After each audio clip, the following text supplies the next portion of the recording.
Dans cet exemple, je propose d'utiliser le mode orthogonal et le mode saisie dynamique. Donc on va rendre cette icône bleue et cette icône bleue, saisie dynamique. Il faut que les deux icônes soient bleues. Alors, je vais saisir la commande ligne et je commence par n'importe quel point. Donc je prends le premier coin. Le coin suivant, je fais déplacer le curseur vers la droite. Je donne une valeur de 25. Entrée. Je fais déplacer ensuite le curseur vers le haut. Je donne une dimension de 35.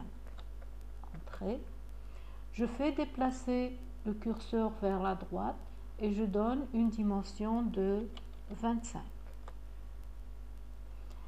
Je fais déplacer le curseur vers le bas, je donne une dimension de 35. Je fais déplacer le curseur vers la droite et je donne une dimension de 25. Je déplace le curseur vers le haut et je donne une dimension de 10. Ensuite, vers la gauche, et je donne une dimension de 10. Je déplace le curseur vers le haut et je donne une dimension de 60. Ensuite, entrée, je déplace vers la gauche, je donne une dimension de 15.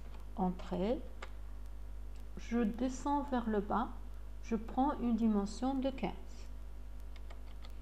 Entrée, je glisse le curseur vers la gauche et je donne une dimension de 25. Ensuite, je glisse le curseur vers le haut et je donne une dimension de 15. Je glisse le curseur vers la gauche et je donne une dimension de 15. Ensuite, je descends vers le bas et je donne une dimension de 60. Ensuite, je glisse le curseur vers la gauche, je donne une dimension 10 et ensuite je prends l'option clore, c'est entrée, ou bien je prends le mode d'accrochage extrémité. Voilà.